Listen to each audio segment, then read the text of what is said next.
So hello and welcome to the Startups of London podcast. Today, we are joined by Andrew Noddings, a veteran with 20 plus years experience in creative design. He has worked with clients such as Formula One, Emirates Airlines, Nokia, HP, Mazda, Calvin Klein, and many others. I think he's the perfect person to talk about how startups approach design and design's role in the business success. Andrew is now also the founder of Designaphy, which positions itself as the world's most affordable graphic design agency, which is, I think, a fantastic claim. Welcome, Andrew. Hi, Ozzy. How are you today? I'm all right. All right. Thank you very much. So Designaphy is fairly new, but you have a lot of experience in this field. How did you settle on the idea of putting affordability at the center of this brand? Well, it kind of comes from two reasons. First of all, basically, the idea was I've been running design agencies I've been a designer and managing and working in agencies for the last 15 to 20 years. And over the last 10 years, I've been working in an agency, and we noticed that there was a lot of small startups coming into the company wanting to work with us. And that kind of gave us the idea of this, because obviously we were working with quite large clients at the time. We had a lot of overheads, the office, accounts team, administration side of things. And by the time the client comes in or a smaller company comes in, these kind of costs start to add up on the bottom line of their design work. And unfortunately, a lot of these times, these small startups or SMEs just really couldn't afford us. So we kind of started to look at what they were doing on a month-by-month basis, a week-by-week basis, and start to look at ways we can kind of package these things up, and then at the same time get rid of all of the heavy overheads for them. So that was kind of one reason kind of came about. The other reason was my wife as well has been doing quite a few had started a startup as well. Wow. And again, she was wanting design support. So I would kind of come home on an evening and weekends and help her out. So I was kind of understanding from a true startup point of view what a lot of companies needed on their day-to-day kind of basis when they were just starting off within the first 1 to 2, 3 years in those kind of design support.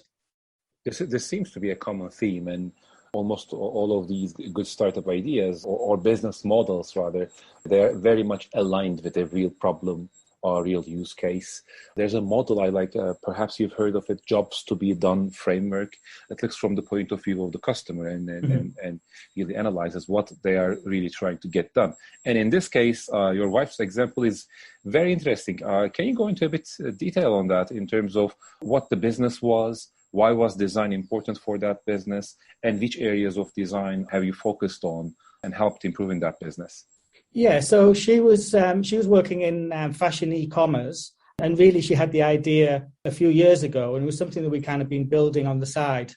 And really it was kind of a pet project for herself while she had a full-time job, and I was obviously working full-time, but then we were obviously, coming home on evenings and weekends and building that. And it was everything kind of from JPEGs and graphics that was needed for the website, and just resizing images, all of the things that, always happen when you're starting up a new business.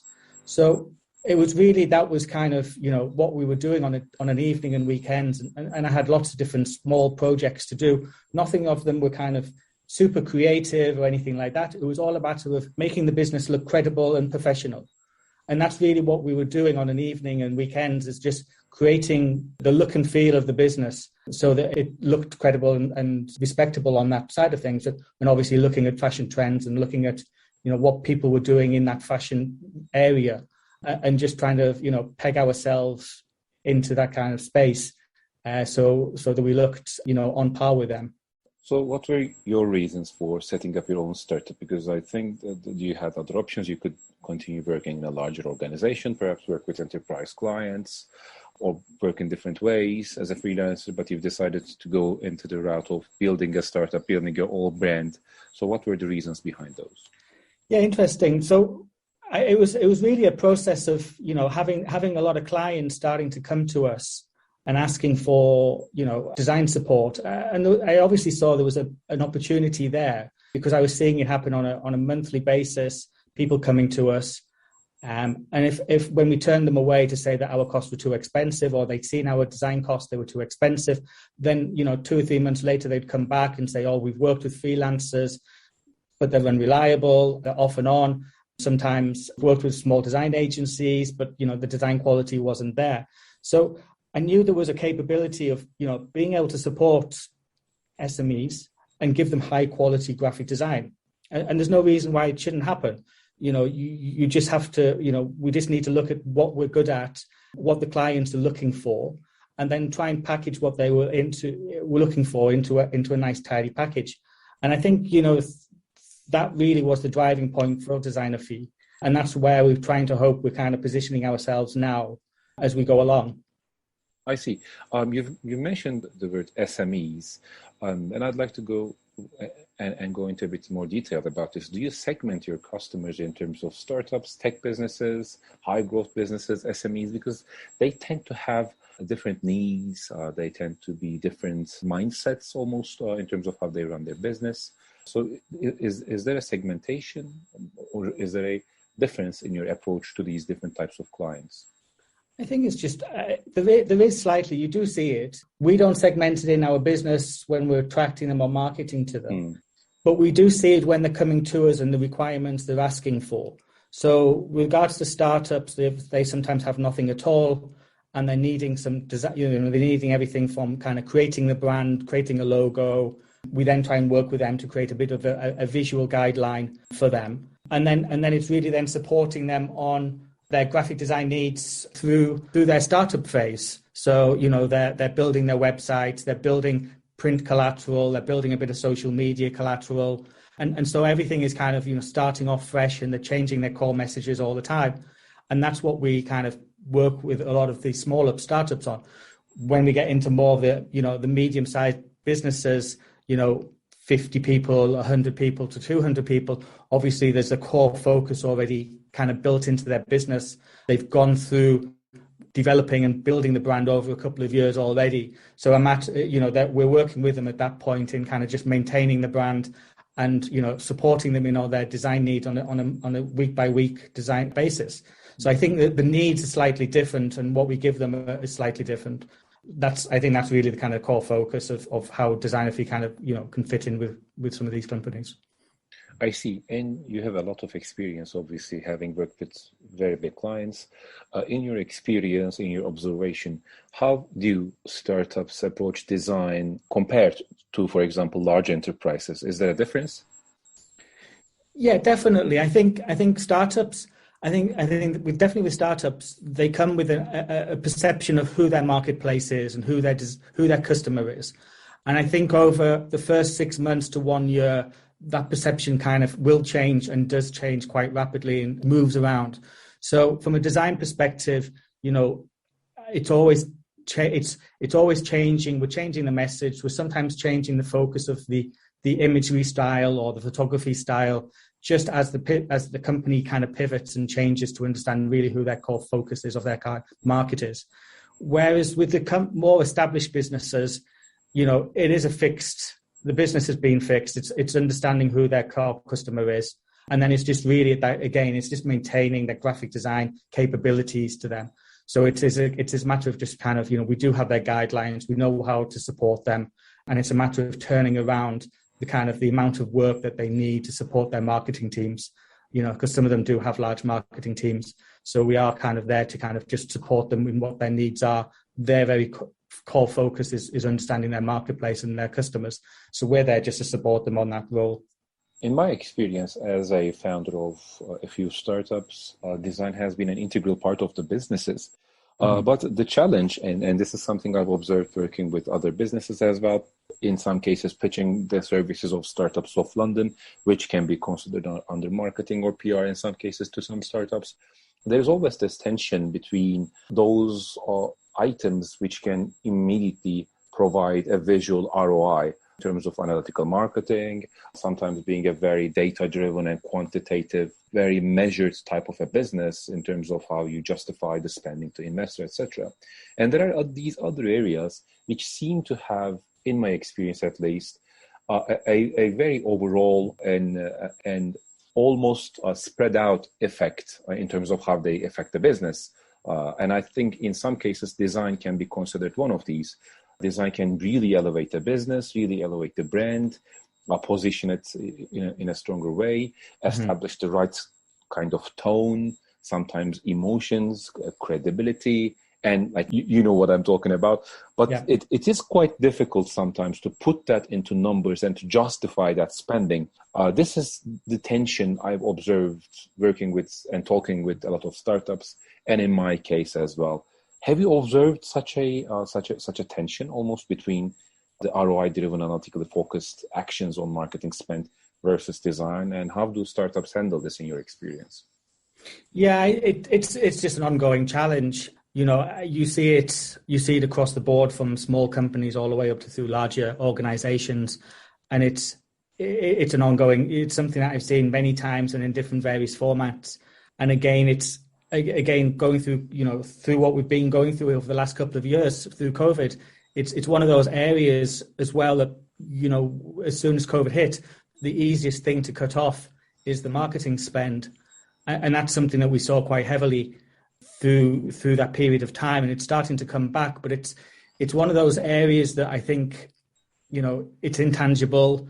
It's one of those services that you can't kind of, you know, put a finger on it, and it's down to perceptions, and it's down to kind of, you know, drilling down into your numbers and seeing how it works for you. And you've just got to try different ideas and market in different types of ways just to get feedback from your customers. You know, if social's not working, then try something else, try print, try video. And all of these areas are areas you've just got to kind of, you know, throw your, you know, a bit of spend into it, and just to kind of then get a bit of return back from that to understand if that works for you. And then it's a matter of just making a judgment, you know, to see if you can, you know, further push that kind of spend to get more return on investment on that. What do you think in your experience works best when it comes to convincing founders that design is really key to their business? I think it's definitely about credibility and you know, in the market. You know, you see lots of companies coming into the market and they've got great products, but the look and feel isn't there. And maybe the idea of the trustworthiness online is not there, you know. So I think, you know, for anybody who's coming into starting a new business is first of all, look at your product, look at your pricing, make sure that is correct, and then make sure your business looks credible and trustworthy from all of the different touch points that you're going out and reaching out to your customers in. And I think that really is the first point to do. Once you look trustworthy and credible, then that is definitely a great starting point to, you know, for people to then kind of start looking at your product and your pricing. It's almost a relationship, isn't it, with the person who is behind the design of your brand, look and feel. There needs to be an understanding. In our case, for example, we've had to switch providers a few times. So we worked with a different agency to design the Instagram look and feel with different people for the website, and then we switched the people we worked with. And I mean, in terms of what their capabilities were, I think they were all good. But I'm not 100% satisfied if I'm to be self-critical of what we've built with Startups of London in terms of the brand, because I think the potential is just huge. And that's kind of the hardest thing for me is in terms of analytical marketing, perhaps design is different, because I think the impact is big, but the interesting thing is the range of impact is even larger when it comes to design. It can have an incredible effect, or it can have a very negative effect. In your experience, what are the areas that a startup should focus on, should prioritize when it comes to their design? Would you say have a perfect logo first? Would you say focus on the overall look and feel? Is it the design of the posts? Is it the tone of voice in terms of what they write? Is it their language? Is it the definition of the perfect persona? Because I think these are all different areas of design, aren't they?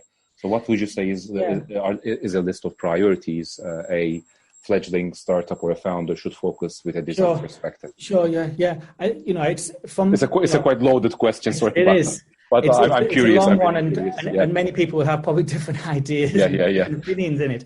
Yeah. But I'll go, going from there, I think it is, set the logo aside. I think, yes, you need to have a nice logo, something that you're happy with and something that you can live with for the next 5 years as a startup. And I don't think, you don't have to spend too much time in creating a logo. It's something that you can live with for the next 5 years and let the business grow and then see what the business does in the next 5 years. And then you can come back to kind of give it a bit of a revamp or a refresh at a later stage. I think the idea is to kind of, I think time and effort should be built into kind of creating a nice look and feel, overall look and feel for the business. So we spend quite a bit of time in developing visual guidelines for clients that will give them a look and feel across what the whole business looks like. So I think it's always important that when a new business goes out and you've got various different touch points to that business, may that be on social media, you may be going to markets, you may be doing a little bit of video or animation, or you might be doing a little bit of print work. Obviously, you've got your website and your digital aspects as well. I think you have to have that kind of same look and feel or the same touch across all of those areas. So, and that the core message and the tone of voice is the same across all of them, so that people can understand when they're touching you, when they touch you for the first time, this is what you do, and then maybe it's the second time they meet you or they reach out to you through the website. They're getting that kind of the reinforcement of the message, and they're getting a little bit more message as well. And I think that's really what, as a startup, you should be looking at doing, is just creating consistency over that. Now, obviously, I think as a business grows or as you start your startup, those conversations will change slightly. Maybe you need to change the tone of voice slightly, or you maybe need to change the look and feel slightly. But your customer will tell that. And I think it's always important to have conversations with your customer on a day, on a weekly basis, and open up those conversations to understand why they've come and used you, what are they using you for, and how can you kind of progress your business, and how can you support your customer better. And I think that's also part of this, the design story as well, because it's only when you start to talk to your customer will you be able to really understand the feedback that you should be kind of then applying back onto your company. I think these are perfect. I've taken a note of these, and I just like to go through them one more time, just repeat them for the audience who is listening to this. I think because these are really good tips. First one, a logo you can live for 5 years. Don't waste months on perfecting a logo. Second one, focus on the overall look and feel and different touch points. So again, a theme about consistency here. Because that's kind of like the first impression I think people get from looking at different parts of the business. Some people go to Facebook, take a look at there. Some people go to LinkedIn. Some people just go to the website, and sometimes they meet the founder. So overall look and feel should be similar in different touch points. That was the second one. The third one, same core message and tone of voice across different platforms. Now, this is a consistency of the message, and again, the tone of voice. I almost visualize this as speaking to a single coherent entity, a single coherent person who doesn't sound different every time I speak with them, or who doesn't say different things every time I speak with them. So consistency of the message and the tone of voice. And the fourth one is, and I think this is the best one of them all, Andrew, leave room for change based on conversations with customers. And again, see what resonates with the customers, because at the end of the day, they are the people who are perceiving the message out there, and leave room for change in the coming months and years for the business. Is that a summary of what you've said?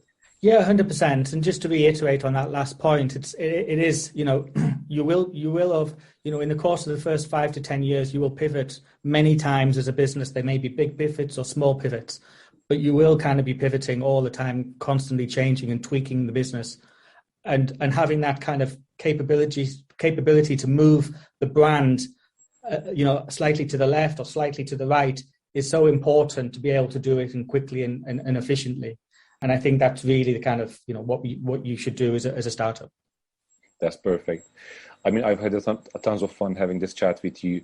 I wouldn't mind a overall feedback from you in terms of what we were able to accomplish in terms of design with startups of London across platforms. Perhaps we can have that chat as well. And I'm sure it would be really useful for us and for the people who have listened. So this was Andrew Noddings from Designaphy. He has tons of experience working with big clients, and now they're shooting to be the world's most affordable graphic design agency. But I think yeah, we need a further conversation to see what your prices are as well, Andrew. But I mean, this was definitely an engaging conversation, especially those 4 tips. I think they're golden for startups. And yeah, thank you very much for joining. And is there anything you'd like to add? No, it's been a great time talking to you, Ozzy, and look forward to being able to connect again later on. All right. Thank you very much. Perfect. Appreciate your time. Thank you. Thanks. Bye.